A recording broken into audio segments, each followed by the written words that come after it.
हम्म। नमस्कार, मैं रमेश तिवारी आप सभी लोगों का जोहार एडू कैंपस पर स्वागत करता हूं। इसको इधर करो। जैसा कि पिछले क्लास में मैं आपको बताया था कि अब हम लोगों का आर्थिक इतिहास का चैप्टर शुरू होगा। तो आर्थिक इतिहास के चैप्टर में हमने आपको फॉर्मेटिंग दे दिया था। फॉर्मेटिंग है क्या उमेश? हो गया। वो फॉर्मेटिंग दिया था कि किस किस टॉपिक को पढ़ना है। तो पिछले क्लास में आप देख चुके होंगे कि आर्थिक इतिहास के अंतर्गत हमें किन किन बातों को पढ़ना है, वो मैं स्पष्ट रूप से बता दिया था। अब यहां पर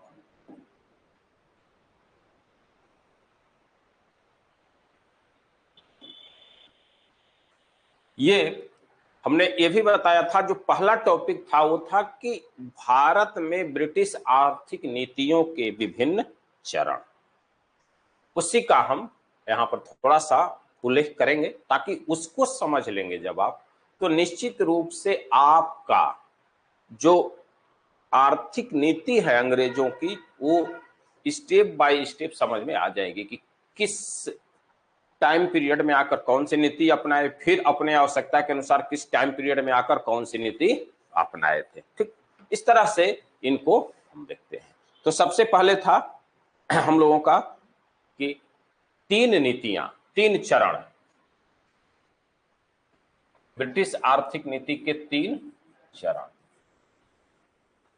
ये तीन चरण कौन कौन से हैं? पहला था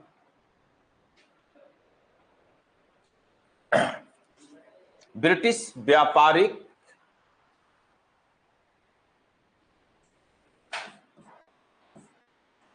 ब्रिटिश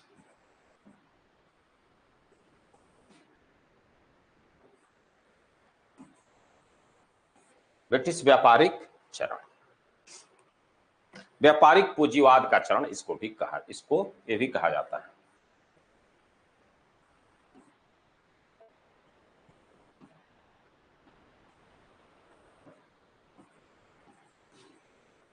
जो 1757 से लेकर 1813 तक चलेगा, जो 1757 से लेकर 1813 तक चलने वाला है। अब देखिए इसमें क्या हो रहा है, जरा देखते हैं। तो 1757 में ब्रिटिश ईस्ट इंडिया कंपनी 1757 के प्लासी के युद्ध के बाद उस अवस्था में आ गई थी जहां पर वह केवल और केवल व्यापारिक कंपनी न होकर व्यापारिक के साथ साथ राजनैतिक शक्ति के रूप में स्थापित हो गई थी। ठीक है, लेकिन इस चरण में जो ये टाइम है, इस चरण में इसका उद्देश्य क्या था, इसको जरा समझते हैं। इस चरण में इसके उद्देश्य क्या थे? तो इसके उद्देश्य में अगर आप देखेंगे तो आप पाएंगे कि भारत में व्यापार पर, उसमें पानी दे, व्यापार पर, वो पानी गिरा दे, व्यापार पर एकाधिकार करना था। ये इसका महत्वपूर्ण उद्देश्य था कि भारत पर व्यापारिक एकाधिकार स्थापित किया जाए। दूसरा था राजनैतिक प्रभाव को स्थापित करके राजस्व को, अधिकतम राजस्व को प्राप्त किया जाए। ये इनका दूसरा प्रमुख उद्देश्य था। तीसरा था कि इस चरण में कम से कम मूल्य पर वस्तुओं को खरीदे और विदेशों में भेजे। चौथा था कि यहीं से राजस्व की वसूली करें, वसूली नहीं बल्कि मैं तो बोलता हूं उगाही करें, यहीं पर राजस्व की उगाही करें और उगाही करके यहीं पर अपने व्यापार को खड़ा कर लें। सैनिक संगठन के लिए जो खर्च आ रहा है उसको यहीं से उसकी आवश्यकता की पूर्ति कर ले।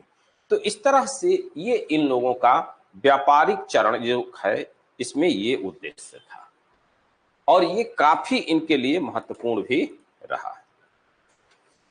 ठीक, तो इस तरह से इस चरण में ब्रिटिश ईस्ट इंडिया कंपनी अपने राजनीतिक दृष्टि को ध्यान में रखते हुए आर्थिक स्थिति को मजबूत करने का प्रयास करती है और उसमें वह व्यापार को यहीं के पैसा से स्थापित करने को लेकर विशेष रूप से वह काम करती है। और व्यापारिक एकाधिकार, चूंकि व्यापारिक एकाधिकार हो जाएगा तो आगे के काम आसान हो जाएंगे। और यही रीजन है कि अपने आर्थिक हितों को ध्यान में रखते हुए अगर आप देखेंगे तो इस चरण में ब्रिटिश ईस्ट इंडिया कंपनी किसी भी प्रकार से उलझना नहीं चाहती है, अनावश्यक रूप से वह कहीं पर उलझना नहीं चाहती थी। और यही रीजन है कि वह कई ऐसी नीतियां अपनाती है जिसमें उनको लाभ ही लाभ है इस चरण में। जैसे आप देखेंगे घेरे की नीति, हस्तक्षेप की नीति, सामाजिक सांस्कृतिक थोड़ा सा बदलाव करना, सुधार करना, ये इनके राजनीतिक नीतियों में शामिल था। तो इस तरह से ये नीति उनके व्यापार के विकास के लिए, जो ये चरण है, नीति ने ये चरण उनके व्यापार के विकास के लिए काफी महत्वपूर्ण। दूसरा है औद्योगिक पूंजीवाद का चरण।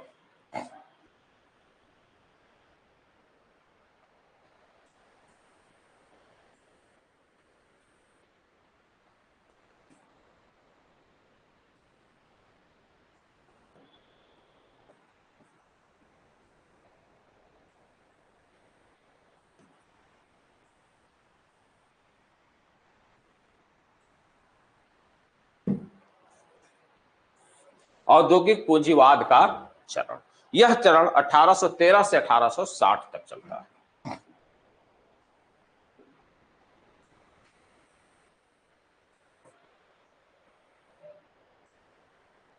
1813 से लेकर 1860 तक चलता है।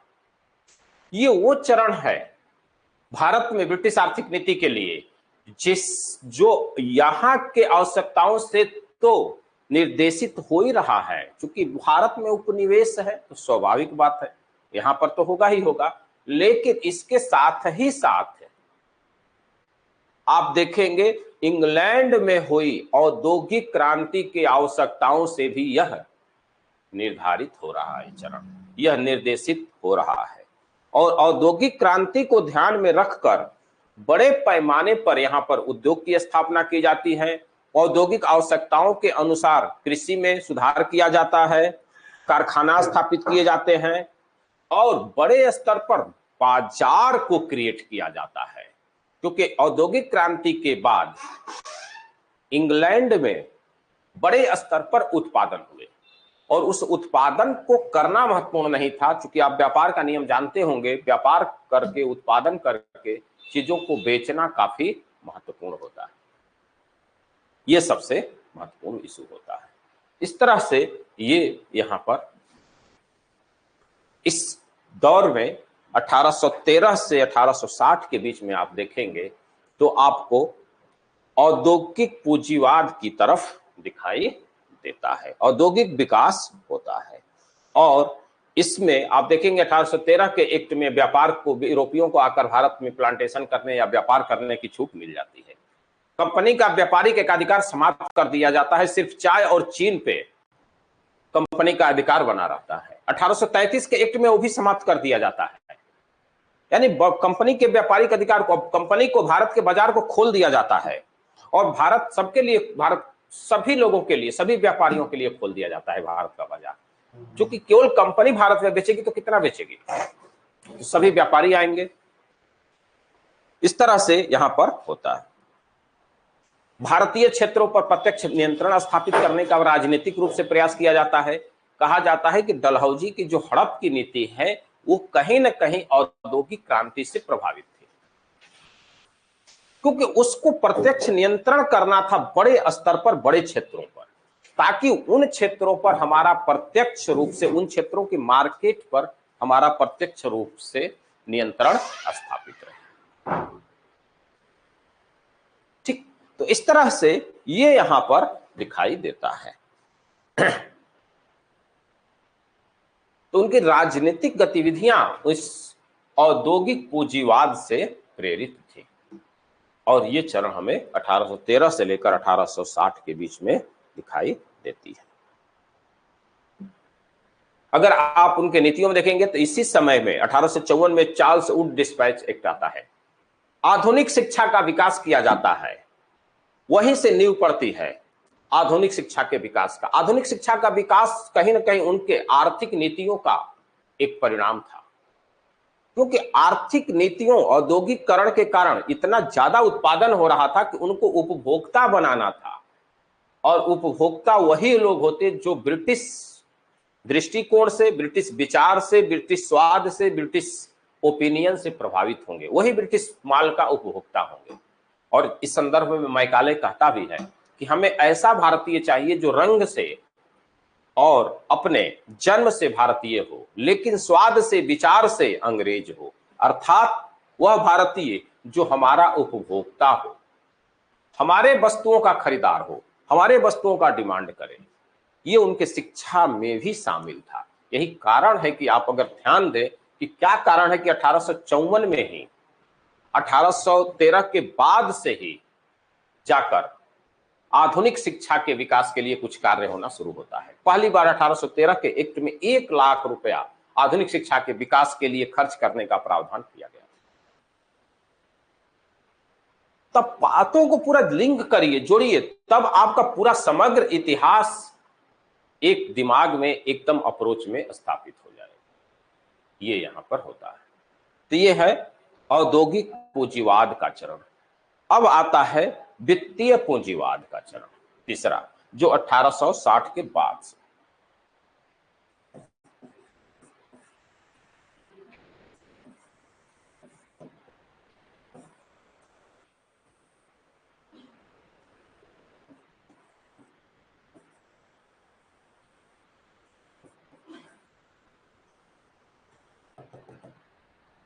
अठारह सौ साठ के बाद है, जहां तक ले जाइए 1947 तक वैसे मानकर चलिए। अब यहां पर क्या होता है कि वित्तीय पूंजीवाद, मतलब आपके पास अगर पूंजी एकत्रित हो गई तो अब उस पूंजी का निवेश करना है। अब समझ लीजिए, पहले व्यापार पे नियंत्रण, फिर औद्योगिक क्रांति के कारण बाजार पर नियंत्रण, बाजार उद्योग को स्थापित करना, उद्योग को बढ़ावा देना। अब जब व्यापार आपका, उद्योग आपका, तो आपके हाथ में क्या होगा? झुंझुना नहीं होगा, आपके हाथ में पैसा होगा। तभी तो गवर्नमेंट रोज कहती है कि स्टार्टअप करिए, क्योंकि पूंजी लगाएंगे तो पूंजी पाएंगे। स्टार्टअप यानी पूंजी लगाइए कुछ और उस पूंजी से पुनः पूंजी उगाइए। देखिए, जब जितने भी बड़े लोग हैं सब लोग स्टार्टअप को महत्व दे रहे हैं। क्यों? क्योंकि आप स्टार्टअप करेंगे, पूंजी निवेश करेंगे तो पूंजी भविष्य में पाते रहेंगे। और बड़े बड़े लोग कहते रहते हैं कि अगर आप उद्योग स्थापित करते हैं तो आप अपने पीढ़ी, आने वाले जनरेशन का भी भविष्य सिक्योर कर देते हैं, क्योंकि जो संघर्ष आप कर रहे हैं वो आपके आने वाली अब जनरेशन नहीं करेगी, उसको बना बनाया चीज मिलेगा, वहां से वो आगे बढ़ेगा। अब यहां पर ये वित्तीय पूंजीवाद का दौर आता है। कैसे आता है जरा देखते हैं। ब्रिटेन में औद्योगिक क्रांति हुई थी, बड़े स्तर पर व्यापार को बढ़ावा मिला था। अब स्वाभाविक बात है कि औद्योगिक क्रांति व्यापार के विकास के परिणाम स्वरूप बड़े मात्रा में, अत्यधिक मात्रा में पूंजी एकत्रित होगी, और ब्रिटेन में यही हुआ था। कटवा के यार लाए थे, अरे प्लेट में देता है यार, सीख नहीं है इसमें, सीख।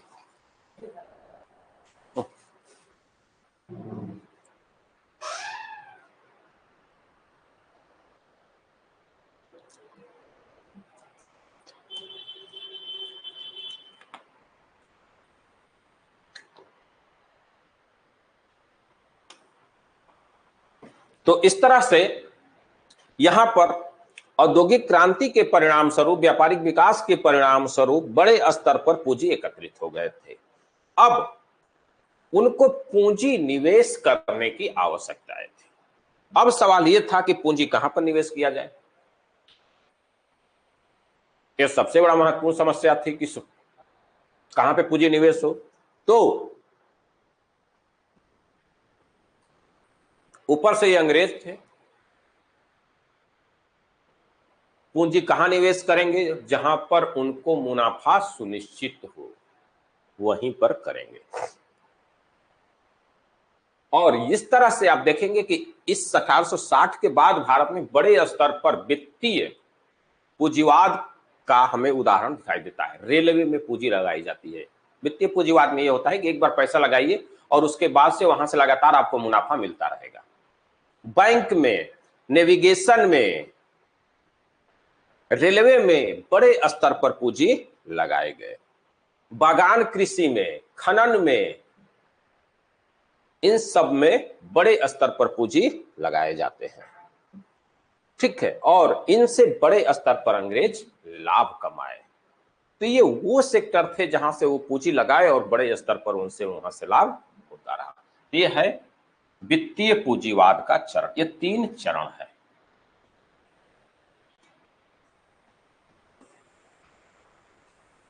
ये 3 चरण दिखाई देता है।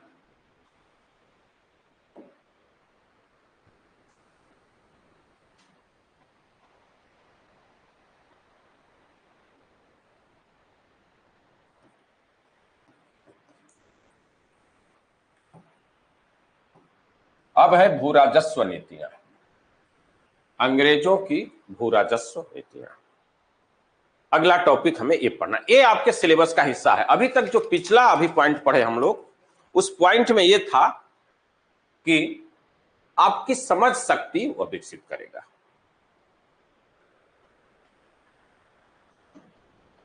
तो अब यहां से हम देखते हैं ब्रिटिश भू राजस्व नीतियां। ब्रिटिश भू राजस्व नीतियों में जो सबसे पहला है वो है अस्थाई बंदोबस्त।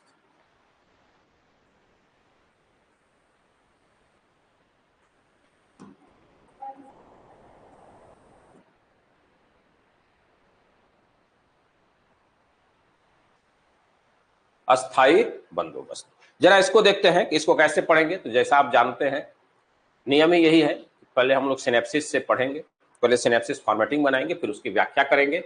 इस तरह से आसानी से आपका क्वेश्चन का आंसर कंप्लीट हो जाता है, ठीक है। तो सबसे पहले इसको देखते हैं।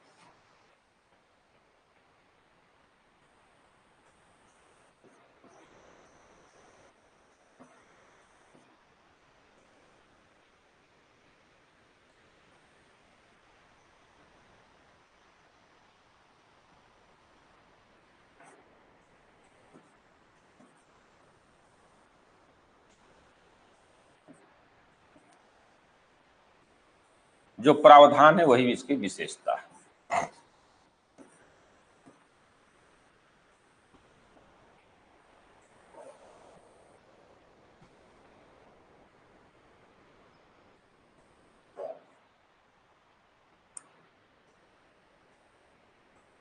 प्रभाव, प्रभाव 2 रूपों में होगा, एक सकारात्मक, दूसरा नकारात्मक।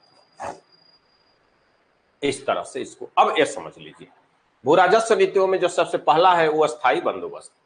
इस अस्थाई बंदोबस्त में हम सबसे पहले इसकी पृष्ठभूमि देखेंगे, फिर उद्देश्य क्यों लाया गया, फिर इसमें प्रावधान या विशेषता क्या थी। क्योंकि बंदोबस्त है, सेटलमेंट है, तो कुछ ना कुछ प्रावधान किए जाएंगे। और फिर प्रभाव, प्रभाव में सकारात्मक प्रभाव, नकारात्मक प्रभाव। ध्यान रखिएगा, ब्रिटिश नीतियों के संदर्भ में जब भी आप प्रभाव पढ़ेंगे या लिखेंगे तो आपको इस बात का ध्यान हमेशा रखना चाहिए कि जो प्रभाव है उसमें सकारात्मक प्रभाव हमेशा अंग्रेजों पर ज्यादा पड़ेगा, भारतीयों पर कम पड़ेगा। क्योंकि हम उपनिवेश हैं, हम क्या है, उपनिवेश है। और नकारात्मक प्रभाव भारतीयों पर ज्यादा पड़ेगा।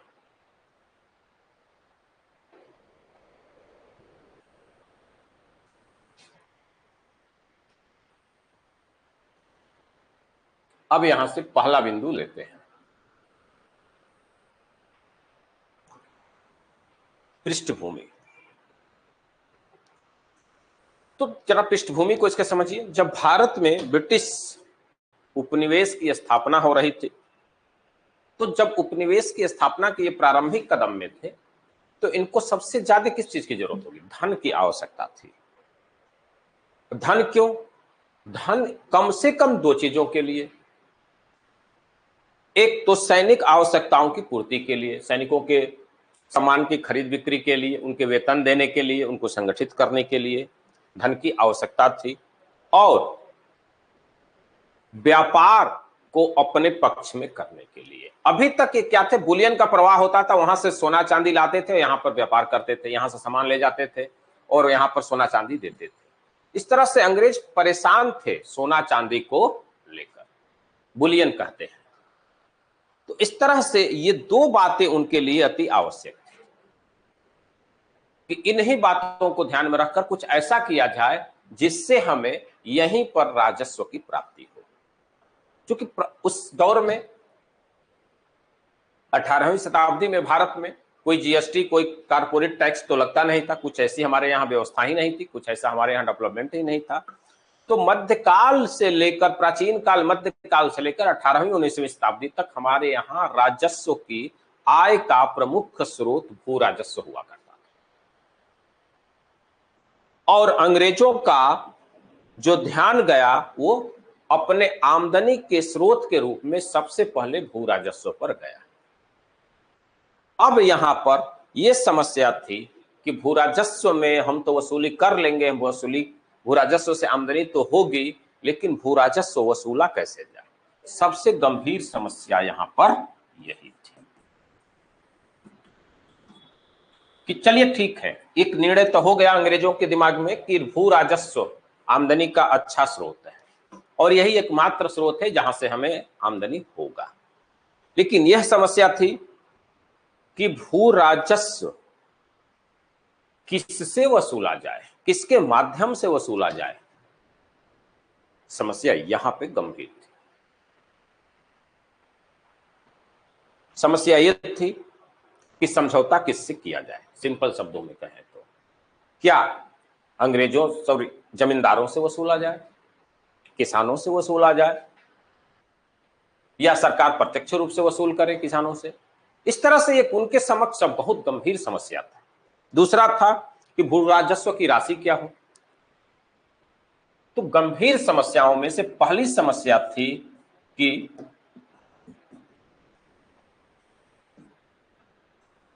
समझौता किससे किया जाए।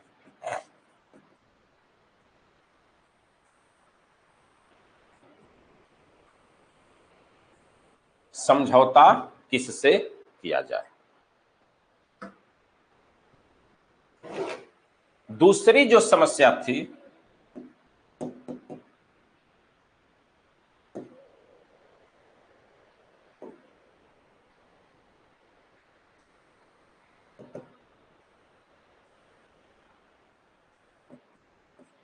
भू राजस्व की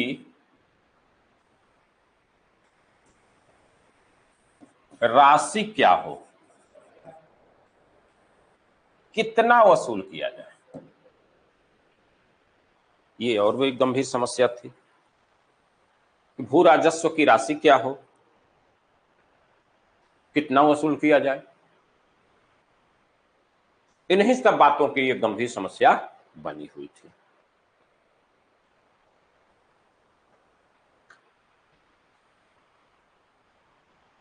अब इन्हीं सब वाहपोह की स्थिति में 1790 ईस्वी में लॉर्ड कॉर्नवालिस, हालांकि वहां पर ब्रिटिश पदाधिकारियों में इस बात को लेकर बड़ा मतभेद हो गया था कि क्या कितना वसूला जाए, किसको मालिकाना हक दिया जाए, किससे समझौता किया जाए।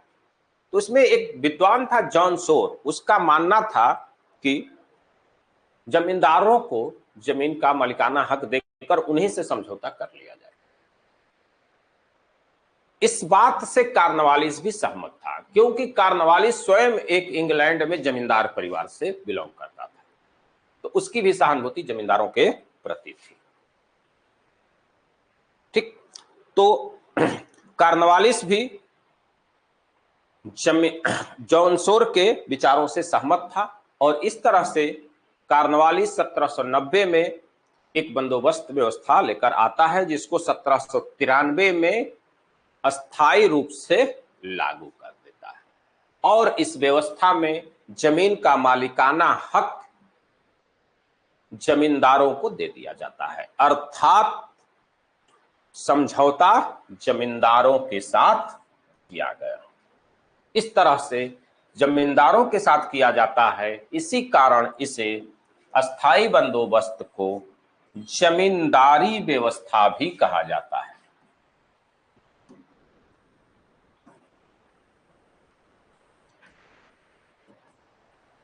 इसको जमींदारी व्यवस्था भी कहा जाता है, क्योंकि जमींदारों के साथ इसका समझौता किया गया था। कुछ जगहों पर इसके लिए एक अन्य शब्द आता है, स्तंभरारी व्यवस्था। कौन सी व्यवस्था? स्तंभरारी व्यवस्था। आपसे पीटी में पूछा जा सकता है या ऑब्जेक्टिव में। इसी को स्तंभरारी भी कहा जाता है।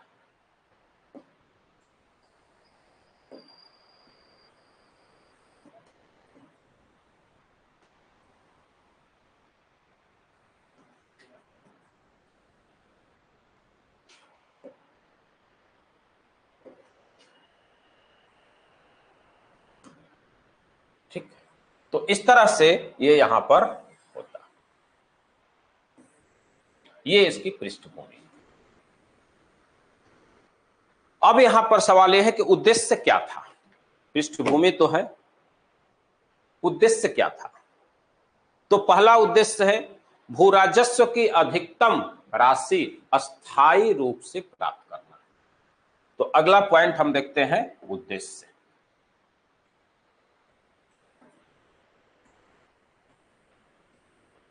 पहला है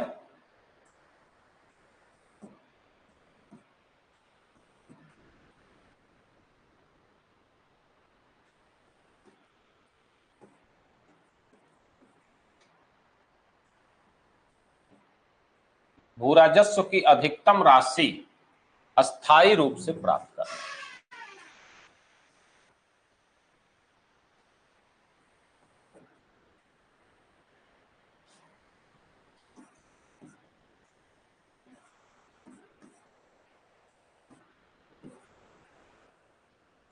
ये पहला उद्देश्य था। इनका ये पहले ही स्पष्ट है कि हमें अधिकतम राशि प्राप्त हो और वो अस्थायी रूप से हो। देखिए, कहां कमेंट दिखाई नहीं रहा? कौन है ये? झारखंड एकेडमी। सर मैं एक गवर्नमेंट टीचर हूं, ऑनलाइन जेपीएससी का प्रिपरेशन कैसे करें, गाइड कीजिए प्लीज सर। क्या नाम है? नाम तो अपना लिखिए। झारखंड एकेडमी से ये बनाए हुए हैं। तो स्वाभाविक बात है कि आप गवर्नमेंट टीचर हैं, बहुत अच्छी बात है, एक नौकरी है, तो आपके लिए तो ये सोने पे सुहागा है। ऑनलाइन तैयारी करना आपके लिए तो अपॉर्चुनिटी है। अब रहा बात कैसे करें, तो सबसे पहले बात तो आप एक संस्था पर, जो भी आपको अच्छा लगे, जैसे जोहार झारखंड के लिए अच्छा कर रहा है, तो आप एक बार पूरा कोर्स ले लीजिए। और उससे भी बेहतर होगा कि एक बार सिलेबस का अध्ययन कर लीजिए। और जितना मैटर, मैं आपको बता दूं, online offline is not matter. Online offline matter नहीं होता है। मैटर ये होता है कि कौन कोचिंग है, कौन सा प्लेटफॉर्म है जो बेस्ट आपको मैटर उपलब्ध करा रहा है, बेस्ट कोचिंग के तौर पर आपको गाइड कर रहा है। ये महत्वपूर्ण है। आप कोर्स कंप्लीट ले लीजिए और घर पे रोज एक दो वीडियो देखिए और उसका स्वयं अपने से नोट्स बनाइए, क्योंकि वीडियो बहुत आसानी तरीका से पढ़ाया जा रहा है। ऑफलाइन से बेहतर तरीका से खुद ही मैं पढ़ा रहा हूं, जिसमें आप एक एक लाइन में नोट्स बना सकते हैं या 2 बार 3 बार वीडियो को पॉज कर करके देख सकते हैं। तो इसके लिए जेपीएससी का प्रिपरेशन करने के लिए बहुत आसान है। रहा बात पीटी का, तो पीटी के लिए आप कोई एक झारखंड का किताब ले लीजिए, उड़ान ले लीजिए या जो भी लेना हो, मनीष रंजन का ले लीजिए जो स्पेशल का है। और जीके का कुछ नहीं, क्वेश्चन बैंक उठाइए, घटना चक्र का लगा लीजिए और उसके साथ लुसेंट पढ़ लीजिए। इतना ही आप कर भी सकते हैं। उसमें से आपका फर्स्ट पेपर हो जाएगा। सेकंड पेपर के लिए आप प्लस यहां पर जोहार का क्लास भी चलता है, उसको भी थोड़ा सा ले लीजिए। और मेंस में आप परचेज कर लीजिए आप अपना लैंग्वेज और जीएस का, और निश्चित रूप से कोई एक क्लास ले लीजिए और उस पर विश्वास करके 10 क्लास देखने से बढ़िया कि एक क्लास को 10 बार पढ़ लीजिए। निश्चित रूप से आपका बहुत अच्छा तैयारी हो जाएगा। और आंसर राइटिंग करिए। हाँ, टेस्ट जरूर ज्वाइन करिए, टेस्ट लिखिए, टेस्ट भेजिए, ऑनलाइन भी भेजिए, ऑनलाइन चेक होने का सुविधा है, तो निश्चित रूप से ये आपके लिए लाभदायक होगा। और मैं खुद ही बहुत दिन से जुड़ा हूं, जानता हूं। जोहार एडू कैंपस से जुड़ जाइए आप, आपको बहुत लाभ मिलेगा, क्योंकि ये डेडिकेटेड कोचिंग है। इसलिए नहीं मैं कह रहा हूं, पहले तो दिमाग से निकाल दीजिएगा कि मैं यहां पढ़ाता हूं इसलिए कह रहा हूं। मैं ये जानता हूं कि जितना डेडिकेशन इस संस्थान में है झारखंड को लेकर, बाकी किसी में नहीं है। टेस्ट समय पर कराना, बच्चों को तैयारी कराना, गाइड कराना, यहां तक कि रैंकिंग भी बता देते हैं कि फार्म में कौन पद पहले भरिए। तो ये सब चीजें हैं यहाँ। और विश्वास बहुत बड़ी चीज है। और सबसे बड़ी, आप लोग आज के डेट में यूट्यूब खोलते हैं या कहीं 5,000 7,000 में हर जगह कोर्स मिल जा रहा है, खरीद लेते हैं 2-2 3-3 कोर्स। ये मत करिएगा।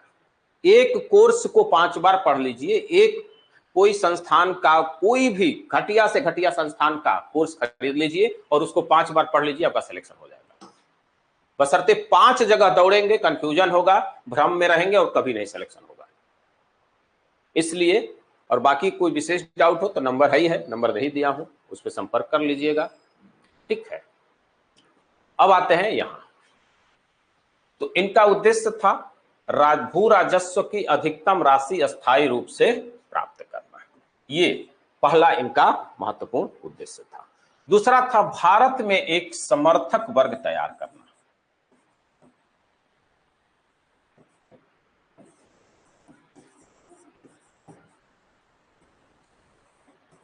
एक समर्थक वर्ग तैयार करना।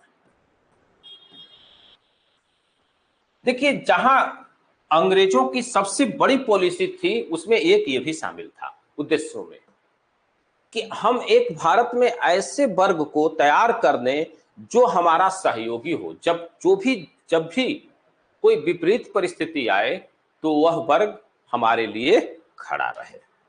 ठीक है, ये इनका था। तीसरा, जो उससे भी ज्यादा महत्वपूर्ण है, जो शायद आपको किताब उताब में मिलता भी नहीं है, वो है प्रशासनिक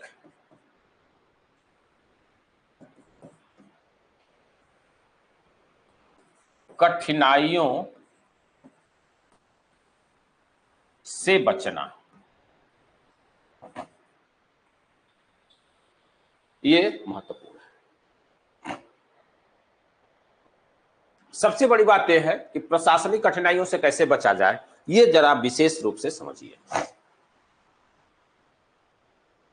सबसे अंग्रेज प्रारंभिक समय में इस अवस्था में नहीं थे कि बड़े स्तर पर वो भू राजस्व वसूल कर सके स्वयं अपने प्रयासों से, अपने कार्यों से। उसके लिए बड़े स्तर पे मिशनरीज यूज करना पड़ता, बड़े स्तर पे उनको कर्मचारियों की नियुक्ति करनी पड़ती।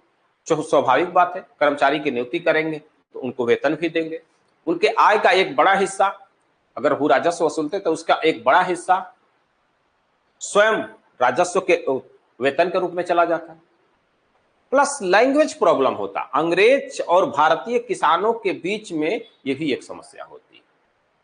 और उससे भी बड़ा, वो उन किसानों के, स्थानीय लोगों के नाराजगी से बच गए जिसका कोपभाजन भारत के जमींदार होते थे। जमींदार शोषण करते थे। अब शोषक वर्ग के रूप में भारतीय किसानों के नजर में प्रत्यक्ष रूप से कौन आ गया था? जमींदार आ गए थे। आपको अभी किसान आंदोलन पढ़ाऊंगा, उसमें मैं पढ़ाऊंगा बंगाल में एक आंदोलन हुआ था जहां पे नारा लगाया गया था कि किसानों के द्वारा कि हम सिर्फ और सिर्फ महारानी के रैयत होना चाहते हैं। वे किसान ये भी नहीं समझ पा रहे थे कि एक्चुअल में हमारा शोषक कौन है, जमींदार है या अंग्रेज है।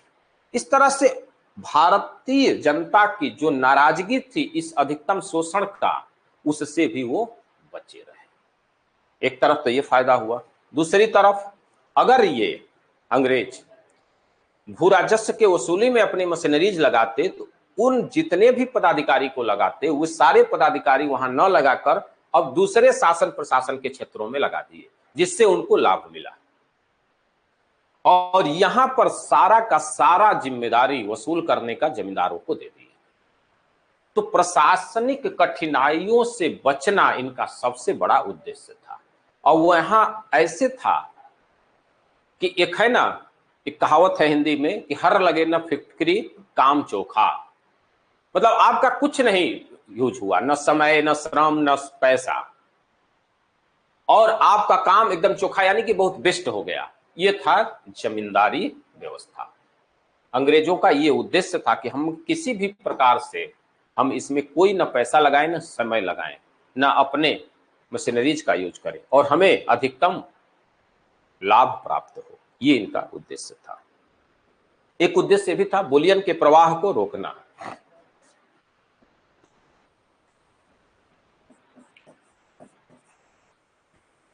बुलियन के प्रवाह को रोकना, ये भी इनका उद्देश्य था। जो बड़े स्तर पर सोना चांदी के रूप में बुलियन इंग्लैंड से भारत आ रहा था, अब था कि यहीं से राजस्व की वसूली कर लो, यहीं से राजस्व को ले लो और यहीं पर अपने व्यापार व्यवसाय सैनिक आवश्यकताओं की पूर्ति कर लो। तो ये इनका उद्देश्य था।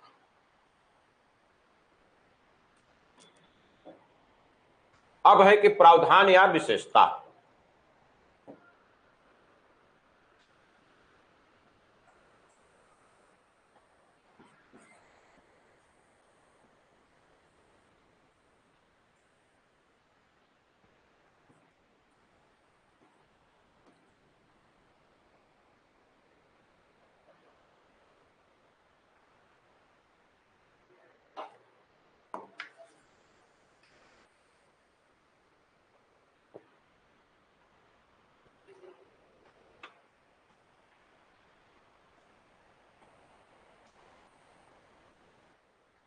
तो पहली तो इसके प्रावधान है कि यह बंदोबस्त कैसा था, अस्थाई प्रकृति का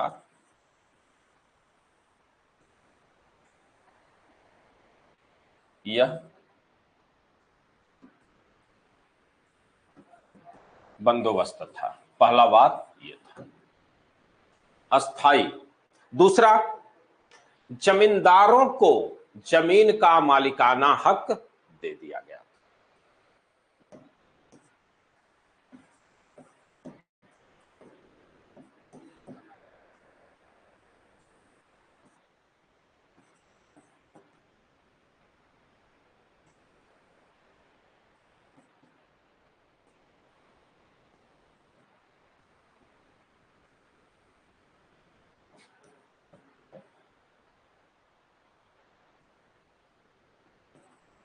जमींदारों को जमीन का मालिकाना हक दे दिया गया। जरा यहां पर समझ लीजिएगा, एक में दो बातें शामिल हैं। अब चूंकि अभी तक परंपरागत रूप से हमारे यहां जमीन पर मालिकाना हक किसानों का था, लेकिन अंग्रेज बड़ा साहस पूर्वक कदम उठाए और जमीन का मालिकाना हक जमींदारों को दे दिए। अर्थात उस जमीन को जमींदार बेच सकता है, गिरवी रख सकता है, चाहे जैसे यूज करे कर सकता है, और उस जमीन पर जमींदार का मालिकाना हक तब तक रहेगा जब तक वह समय से अंग्रेजों को भू राजस्व देता रहेगा। अब यहां पे एक सवाल यह भी आपके मन में उठना चाहिए कि आखिर में किसानों का क्या हुआ।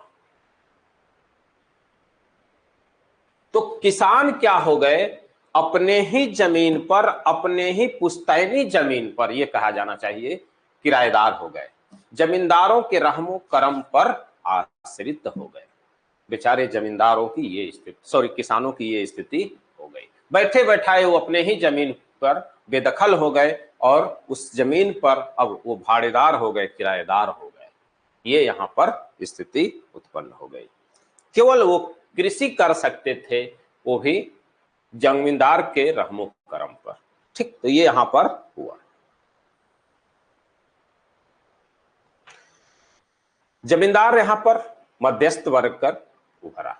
जमींदार किसानों से राजस्व वसूली करता था और मालिक यानी कि अंग्रेजों तक ले जाकर पहुंचाता था। तो एक स्पष्ट रूप से बिचौलिया वर्ग के रूप में भी जमींदार यहां पर हमें दिखाई देता है। भू राजस्व का तीसरा प्रावधान है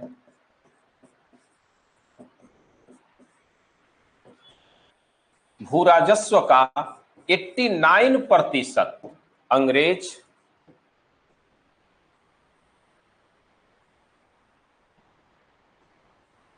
और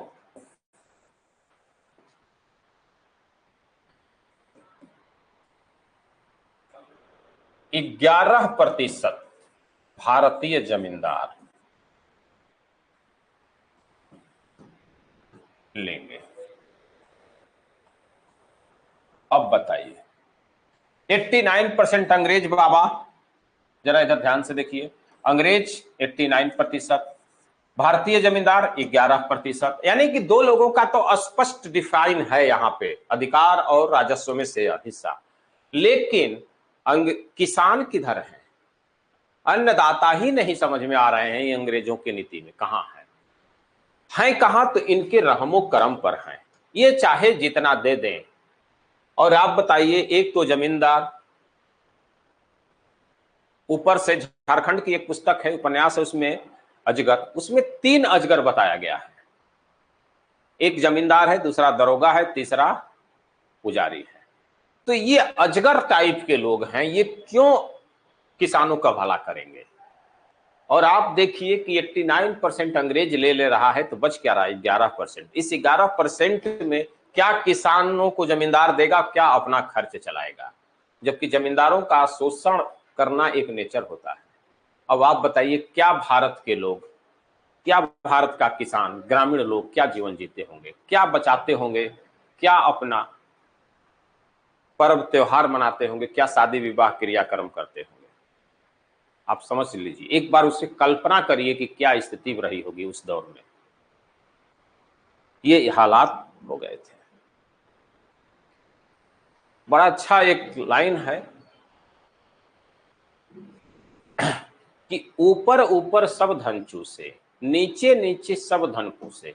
2 पात्रों के माध्यम से एक कविता कही गई है। ये 2 सखियां हैं, 2 महिला पात्र हैं। उसमें एक पात्र कहती है कि ऊपर ऊपर सब धन चूसे, नीचे नीचे सब धन मूसे। तो दूसरी पात्र पूछती है, क्यों सखी साजन? तो कहती नहीं, अंग्रेज। ये हालात थी हमारे यहाँ। ऊपर ऊपर नीचे नीचे दोनों स्तर से सब धन ले जाते थे। तो ये इनकी स्थिति थी। चौथा है, अगला प्रावधान विशेषता क्या है? यह ब्रिटिश भारत के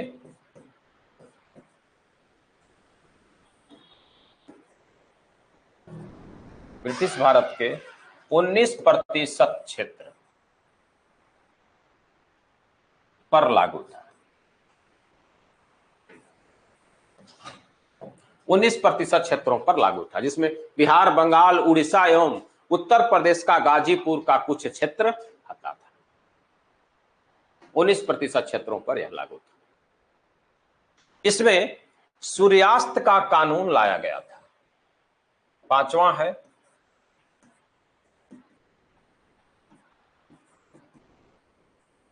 सूर्यास्त का कानून।